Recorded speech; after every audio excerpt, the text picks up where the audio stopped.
말씀, 그 진정한 자기 그리스도의 형상이라고 하는 그러한 주제의 말씀입니다. 민소 목사님은 이 공학 박사시기 때문에 이 말씀이 굉장히 논리적이고 조직적이고 체계적입니다. 그래서 아주 너무 좋은 것 같아요. 그래서 오늘 이제 말씀을 듣도록 하겠는데요. 우리 민소 목사님에게 요 자료 공유하실 수 있도록 이렇게 하겠습니다. 네.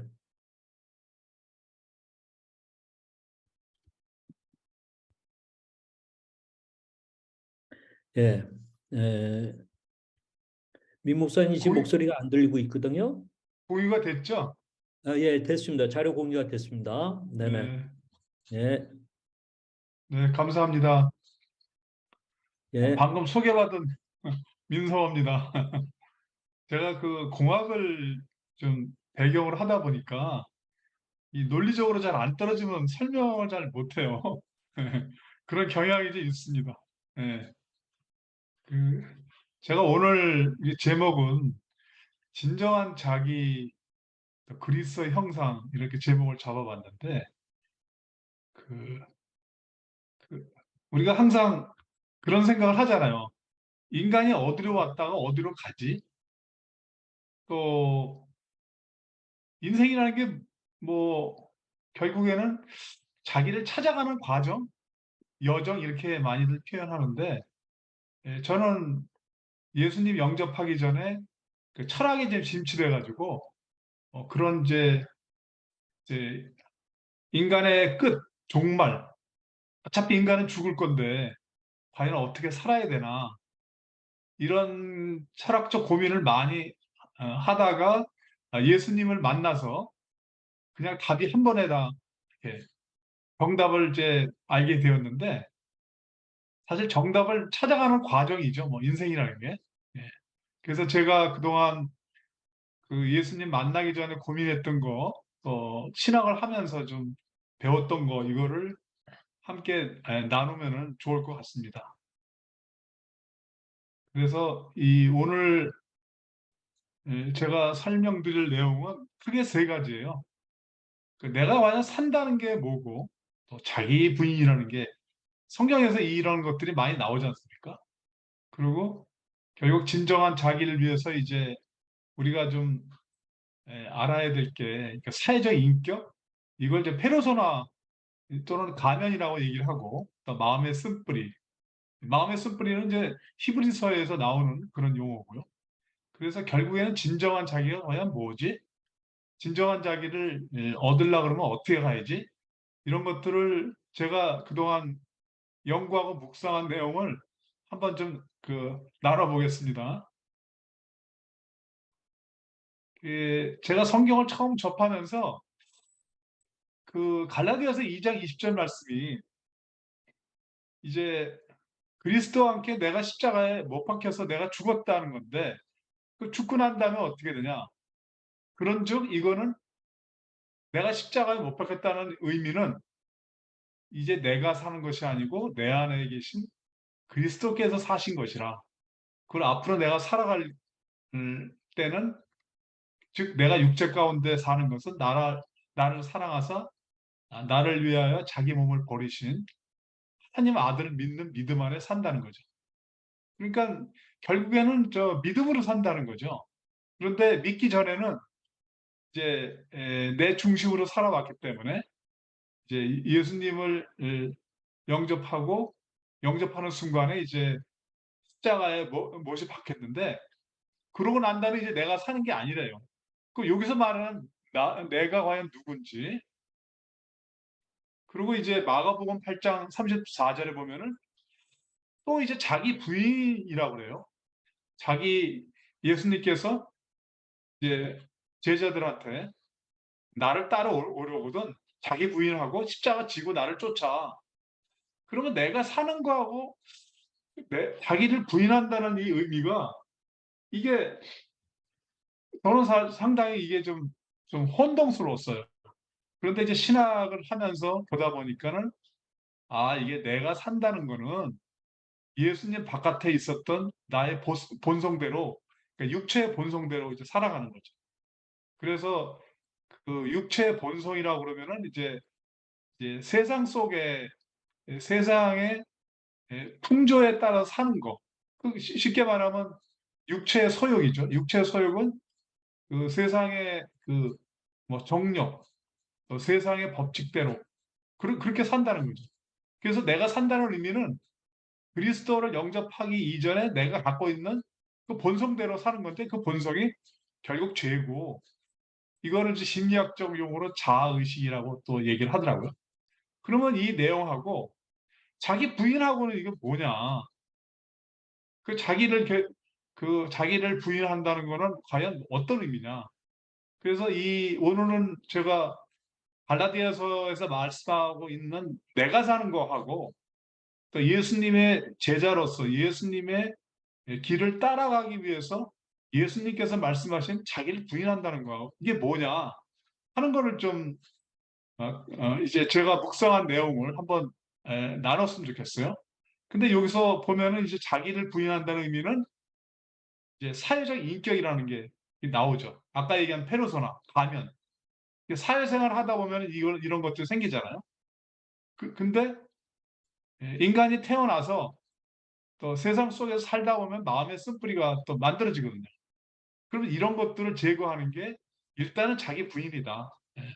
그래서 이런 걸 다 하고 나면은 어떻게 되냐면 나의 자녀들아, 너희 속에 그리스도의 형상이 이루기까지 이 갈라디아 말씀은 바울이 이제 갈라디아 교인들한테 얘기를 한 거예요.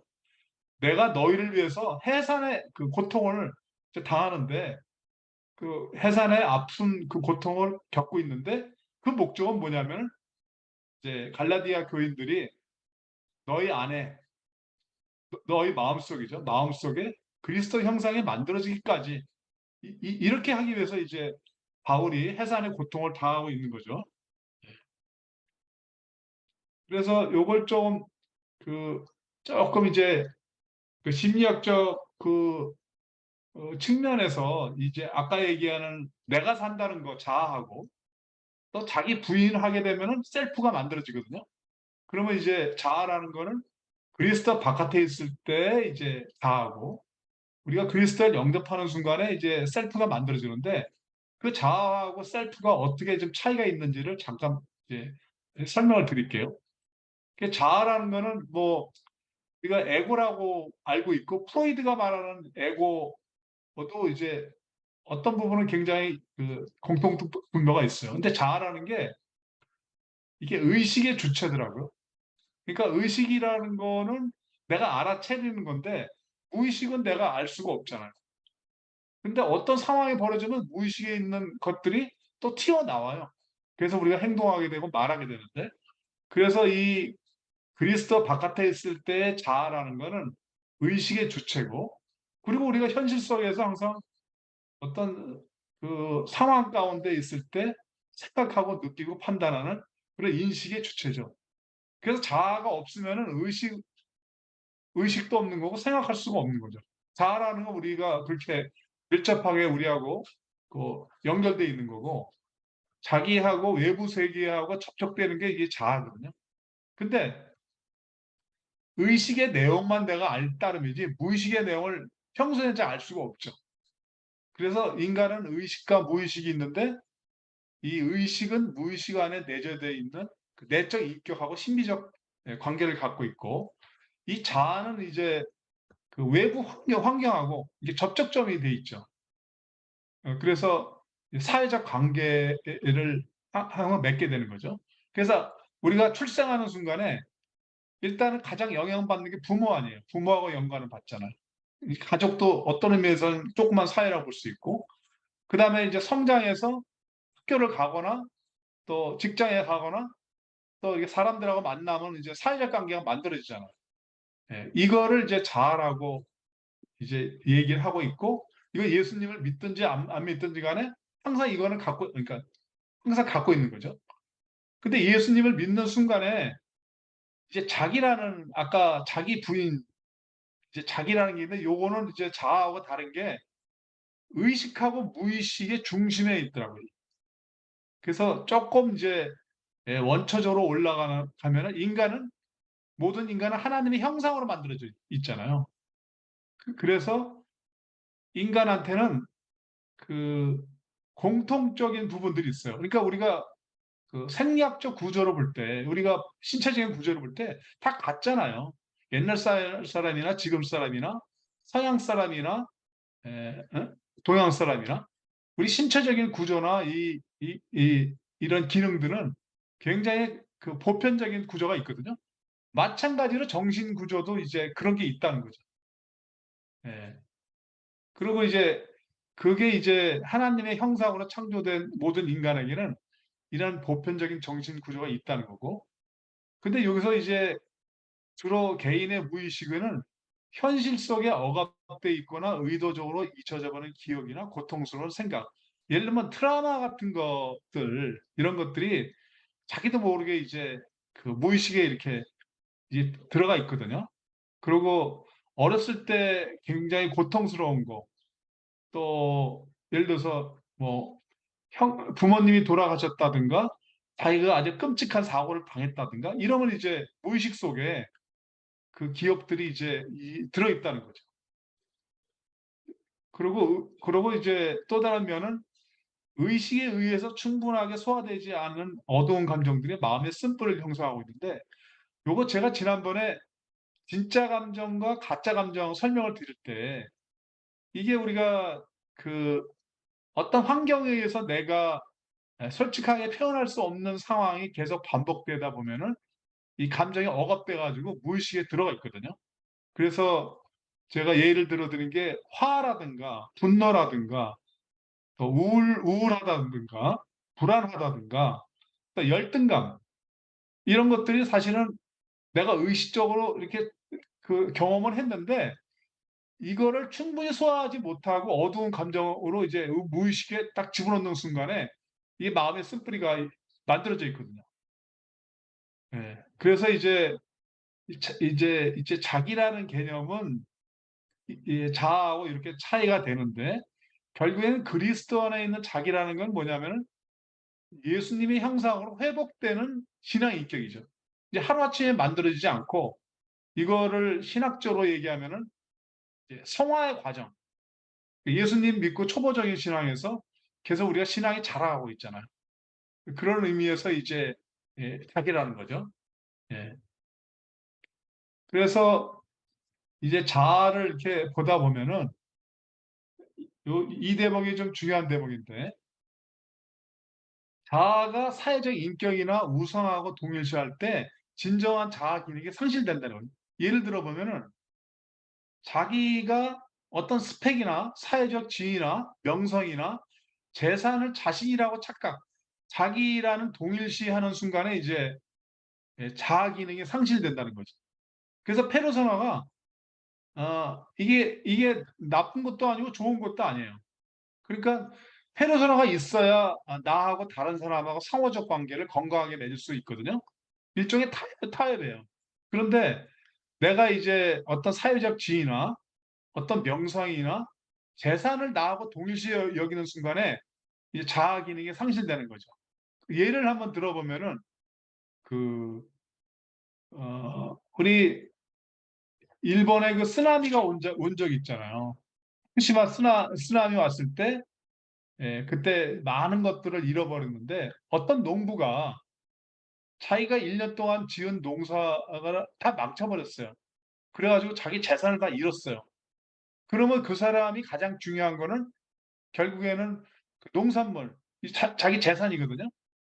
자기한테 가장 중요한 걸 잃어버리는 순간에 이제 삶의 의미를 이제 잃어버리고 자살까지 가는, 이런 예는 너무나 많아요. 예를 들면은 IMF 때 그 중소기업 사장들이 부도 맞아 가지고 이게 뭐 도저히 뭐 해결의 기미도 없고 파산이 되니까 어떤 사람들은 하고 어떤 사람들은 또 그거를 극복하고 이겨낸 경우도 있잖아요. 또 비근한 예로 이제 노무현 대통령 같은 경우도 이제 뭐 약간 좀 경우는 다르지만 인생의 의미를 잃어버리고 이제 그 그 그 이제 그렇게 삶을 포기하는 그런 경우가 발생하잖아요. 그런 얘기는 뭐 결국에는 나하고 사회적 인격하고 동일시 여기면은 이제 이런 일이 벌어진다는 거죠. 그래서 그 페르소나의 매력, 예를 들면 돈이라든가 명성이라든가 이 지위라는 그 매력에 대항해서 저하하지 못한 상태. 예를 들면 우리도 그렇잖아요. 청소년들이 취업도 잘 안 되고 또 결혼도 잘 못하겠고 또 미래가 안 보이면은 항상 불안하고 두렵고 뭐 그렇잖아요. 그럴 때 이제 결국에는 그 스펙이나 이 직장 이거를 자기하고 동일시하는 순간에 이제 그런 이런 일이 벌어지는 거죠. 이런 경우에는 자아가 페르소나에 함몰된다고 얘기하고 때로는 이제 감정적으로 볼 때는 감성적 분위기에 이제 젖어들고 우울증, 변덕, 유약함, 맥 빠진 성향이 점차적으로 그의 영혼을 이제 지배하다 보니까 이런 일이 벌어지는 거죠. 그래서 자아하고 페르소나는 건강한 관계, 사회적 인격하고 건강한 관계를 유지해야 되는데 그 얘기는 뭐냐면은 이제 사회적 인격, 사회적 관계가 건강해져야 자기도 건강해지거든요. 근데 그렇게 하려고 그러면 결국 자기가 이제 자아 존중감이 생길 때 진정한 나를 이제 발견하게 되는 거죠. 그러니까 나도 존중하고 상대방도 존중하면서 그런 관계 속에서 사회적 관계를 건강하게 맺어주면은 이제 괜찮은 거죠. 그래서 결론적으로 얘기하면 성경에는 이렇게 돼 있어요. 내 보물이 있는 곳에 내 마음이 있느니라. 그러니까 내가 누구냐를 알고 싶으면은 간단히 생각하면은 내가 가장 소중하게 여기는 게 뭐지? 이거예요. 내가 소중하게 생각하는 게 진짜 돈이냐, 명예냐, 아니면 가족이냐, 건강이냐. 그래서 하나님 말씀에는 이제 결국 하나님을 가장 중요시 여겨야 된다고 교훈하고 있죠. 그 다음에 이제 마음의 쓴뿌리로 넘어가면은 이제 그, 어, 이제 쓴뿌리가 많으면은 하나님의 의뢰에 이르지 못합니다. 그래서 믿기 전에 쓴뿌리들이 예를 들면 성경에서는 불의, 추악, 비평 이게 쭉 있는데 이 쓴뿌리가 많은 사람들이 공통적인 특징이 뭐냐면 상대방 잘못에 관심이 너무 많아요. 그래서 무슨 문제가 일어나면은 다른 사람의 탓을 하면서 콕콕 찌르고 상처를 입히고 현대인의 쓴뿌리는 이제 불안, 두려움, 현실 도피, 자기 등호 이런 것들이 쭉 있는 거죠. 그래서 성경에서는 이제 이 쓴뿌리를 제거해야만 예수님의 형상으로 닮아갈 수 있다는 거고 그렇게 하기 위해서는 그리스도와 함께 십자가에 우리가 못 박혀서 죽음으로 원죄를 예수님께서 죽음으로 원죄를 씻었는데 결국에는 보혜사 성령님이 우리 마음의 쓴뿌리를 이제 제거하고 그래야 이제 마음이 정결하게 이제 되는 거죠. 그래서 아까 찬송가 부를 때는 이제 이 평강이라는 게 하나님의 선물 아니에요, 그죠? 마음의 평강은 이제 하나님의 목표고, 그래서 다른 사람 다 봐주고 용서하고 거룩한 존재로 변화되는데 우리 마음은 이제 그 쓴뿌리를 제거하는 과정이 이제 마치 도가니는 은을 풀무불은 금을 연단하는 것처럼 하나님은 우리의 마음을 항상 연단하고 있다는 거죠. 그래서 진정한 자기의 예를 좀 보면은 아브라함의 예를 들면은 아브라함의 조상 데라는 이제 우상을 파는 그런 비즈니스를 해왔잖아요. 그런 사람이 이제 하나님의 부르심을 받고 본토 아버지 집을 떠나잖아요. 근데 그런 과정에서 또 아내 사라를 그 누이라고 두 차례 거짓말하는데 이것은 이제 거짓말하는 배경을 보면은 결국 두려운 거죠. 예, 예. 사라를 아내라고 하는 순간에 굉장히 위협적인 상황이 발생하고 자기가 생명을 보존하기 위해서 이렇게 이제 두 차례 거짓말하는 그런 아브라함의 믿음의 상태였는데 이 아브라함이 하나님하고 계속 동행하면서 이제 믿음이 자라면서 결국에는 이제 진정한 자기를 회복을 했는데 진정한 자기의 회복하는 증거는 뭐냐면은 이제 하나님께서 에, 자신에게 가장 소중한 그 이삭을 제물로 바치라고 이제 명령하시잖아요. 그럴 때 이제 아브라함이 하나님의 말씀에 순종해서 이삭을 바치는, 결국에는 이거 자기 부인의 극치인데, 결국에는 이게 우측에 이제 그림을 보면은 아브라함이 칼 들고 이제 이삭을 찌르려고 그랬잖아요. 근데 이때 부모의 심정이 어떨까요? 결국에는 이삭이 희생 제물이긴 하지만 결국 이삭을 죽일 수밖에 없는 자신도, 아버지 마음도 희생 제물인 거예요. 그래서 이 진정한 자기가 되려고 그러면은 결국에는 자기는 죽고 예수님은 살고 이렇게 돼야 되는데, 이제 자기 자신이 거룩한 희생 제물이 돼야 진정한 자기를 이제 찾아가는, 이런 것들이 이제 성경의 예를 보면은 뭐 너무나 많은 것들이 있죠. 그래서 마지막으로 이제 2장을 설명드리고 이제 마치려고 그러는데, 그러면 진정한 자기를 어떻게 찾아야 되나? 아까도 말씀드린 대로 자아를 그 사회적 인격하고 동일시하지 말자. 그래서 어, 세상 명예나 국이나 명예나 세상에 있는 거나 세상에 속한 것을 사랑하지 말고 오직 그 하나님을 마음을 다하고 뜻을 다하고 목숨을 다해서 하나님을 사랑하게 되면은 결국 내가 하나님하고 동일시되면서 내 마음속에 하나님이 보물로 있잖아요.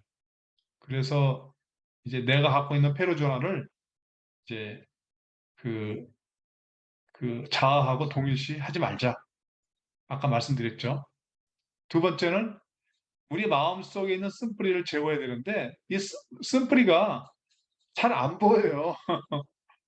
평상시 같으면 잘 안 보여요. 그런데 어떤 상황이 발생하면 쓴뿌리가 보입니다.